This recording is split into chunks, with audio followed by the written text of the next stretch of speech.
any inspiration behind it. I just started writing. So it was like not a person. It was like no like kind of art you heard, like maybe like music, maybe, or like just how you view words. No. Not at all. No.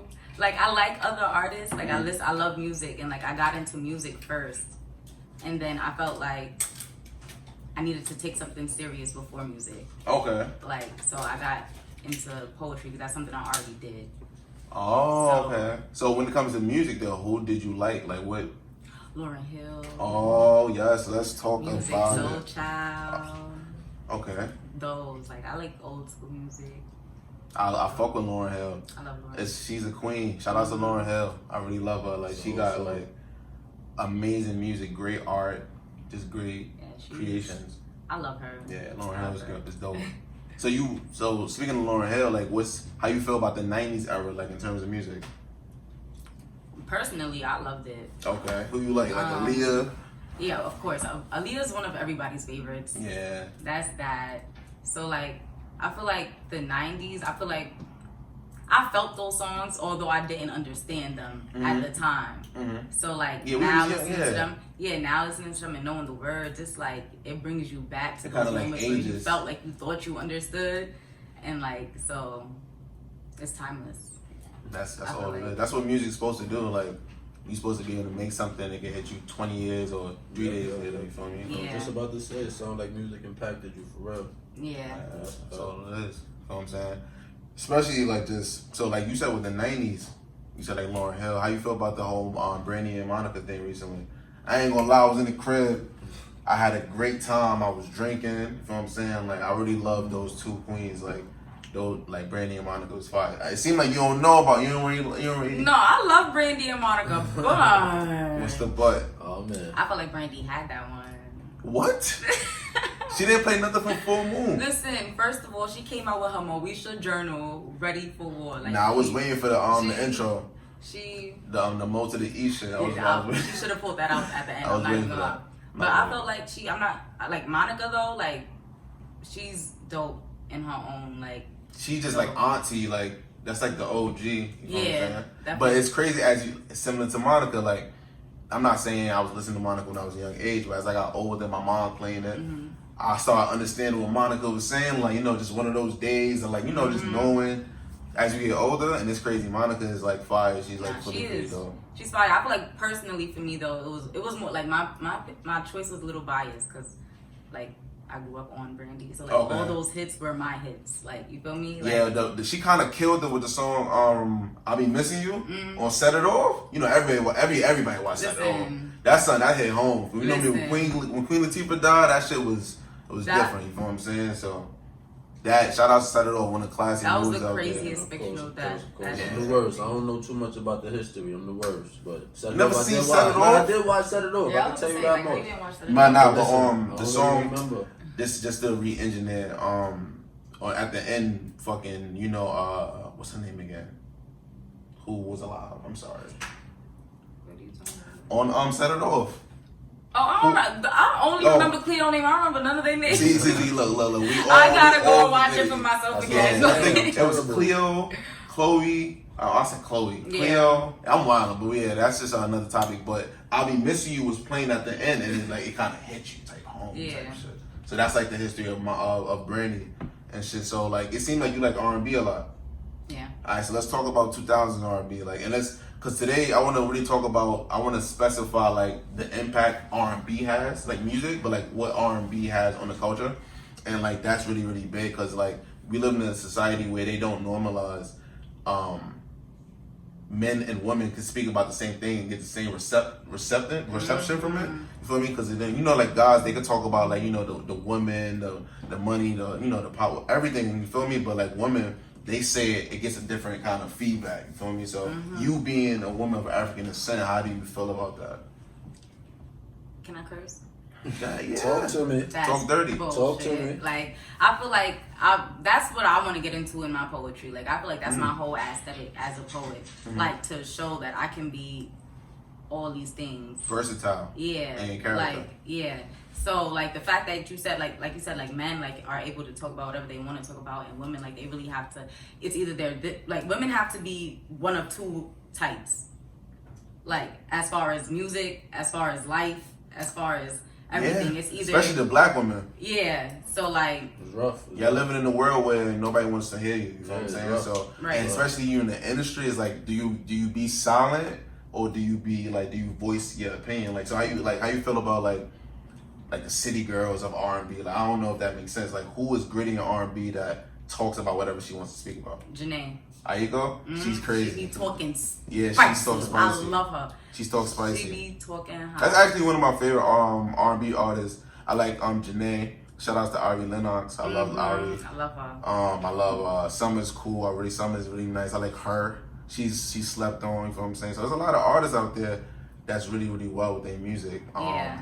But you saying whatever you want, how do you feel about that having an impact on that little girl that's listening to your music? Or listening to your poetry or whatever it is, like whatever art you create. How you feel about like, like. One, I feel like not most of my poetry, but I do have a lot of poems that are not for children. And it's not my job to censor what these kids are listening to. That's their parents' job. Yeah, so if you're listening to what is in my poetry and you're allowing your child to listen to it, you can't talk about me impacting your child and the influence I have on your child, because that's the influence you're bringing onto your child. So when you was young, did you listen to that certain uncensored music? Like all the R&B was just something. Like, come on, like I was listening to all that, and like like I said, I didn't even understand it now until I got older and you grow. So like, I didn't understand it until now. It's now I'm feeling it. Like, oh, that's what Monica was talking about. Like, you feel me? So. Nah, I totally feel you. Like, especially like when you look at music then and so let me ask you now, like, how explicit, like, which era do you feel like is more explicit when you go back to the 90s and hear what they were speaking about? Then you compare like the Janae Aikos, or you could even go to the route of the 2000s. You had the Keisha Coles, you got the 2010s. You had also in 2000 you had Mary J. Blige. Mm-hmm. So how you feel about like which era you feel like had like the most raw R&B? I feel like this era does, really? But I also feel low key. Like, all right, so you said Janae. Who else? Summer, okay. Like Jessie Reyez. Oh, I heard of her. She's pretty cool. She is, whew. Yeah, she's good. That song Imported with Black Chicken. That shit right there. And matter of fact, too, tell me your social so we get into one of yours. Absolutely. That's all it's about. That's all it's about. Y'all gotta follow me at JayCherie, JAY_CHERIE. Y'all gonna find me. But I'm not dropping music as of yet. I'm working on a poetry album. Okay, that's really creative. Poetry is so dope. And how do you feel about like getting into poetry? Like what? Like I think I asked you earlier, like what made you get into poetry, but like what keeps you staying there? It keeps me sane. Like I never it's therapeutic. Like I understand what artists like when they be like, "Yo, music saved me." Like I understand what they mean by that now, because poetry has literally been saving me like this last year. Like I said, I just started performing, so I just started taking it seriously. So like it became my work. So you know how like people like when they're stressed or whatever, they bury themselves in their work. Mm-hmm. So like it's been like therapeutic for me. It's been like I'm stress free when I'm writing. Like that's so dope. So do you feel like when you was younger, like speaking about like Moesha or like that average girl, you know, did you always write poetry, like or like write your diary or like, you know, express your voice? I've had different diaries throughout my life, but I never kept going with them because I have no discipline and that's my problem. Mm-hmm. But I did always like write randomly. Like I never realized I used writing to cope, but whenever things got overwhelming, a banger came out. Yeah, like so. I mean, you sound very confident, and your loyalty to yourself and your embracement is amazing. So it seems like you want to guy. I can hear something. Listen, right now, just talk dirty. Alright, so you know, do your thing. So this bitch mad at me because I got the nigga she want. Listen. Little do she know I'm that nigga's karma. I watched him violate her and all the bitches before, and he think he about to come in my space and do me the way he did her. Nah, nigga. Cause I'm just here for the dick. I heard it was good and I'm just trying to see what's up with it.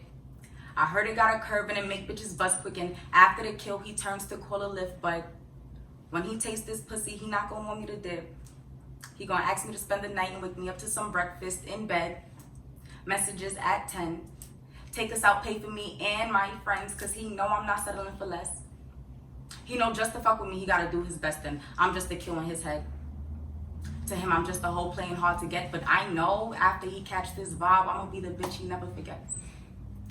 The bitch that makes him regret ever treating a woman like less than a princess. I'm gonna make him fall in love, then did. Talk, queen, talk. Like he did the last bitch. These niggas think I'm a dummy for dick, but in reality, I am not a dumb bitch, cause I love with my heart and not my pussy. A nigga gotta give me his heart in exchange for some pussy, and even still, he might not get it. Cause this pussy golden gotta treat me like your favorite chain to get up in it. This pussy golden gotta put me in your favorite chain to get up in it. This pussy golden gotta treat me like gold to get up in it. Don't worry, mom. I'ma teach him how to treat a lady. And then I'ma violate so he can feel how you've been feeling lately. Giving your all to a nigga, only offering dick. Not when you want it, but when it's convenient to him. Feeling finesse cause you got a good heart after you told the nigga you were fragile from the start. I do what I do for bitches like you. I move how I move cause of bitches like you. I protect bitches like you cause I was once a bitch like you. And now you gotta be a bitch like me. Put yourself first and watch a nigga treat you like a queen. Be his karma till you choose to make a nigga your king. The universe is supposed to do it, but it takes too long, and that's why I'm over here fucking shit up. And you can be mad if you want. Feel how you feel, but bitch, I can fight, and I'm gonna be the bitch that helps you heal. All the wounds he carved into you. All the pain he put you through. Make up for all the tears that ran down your face, because when I'm through with him, I'll be the woman he hates. The satisfaction you'll feel after I tear his heart out is gonna feel great. And as far as how he treated you, I promise he'll never treat another woman the same.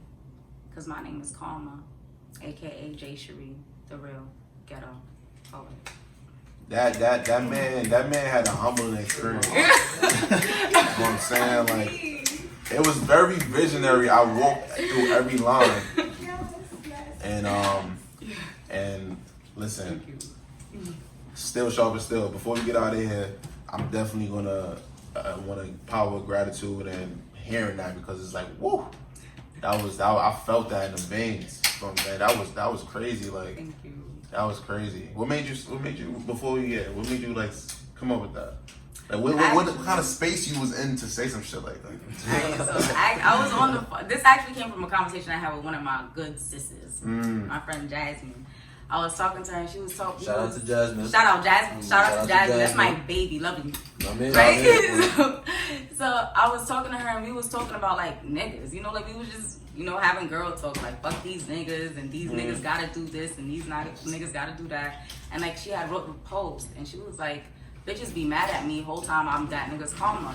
And like I took that line, I took that status and put it in my notes and then went through with it. And like the gold scheme, like how nigga put his chain on her. And I was like, period, he gotta put a chain on you to get up in there. Like, I saw the whole golden lines.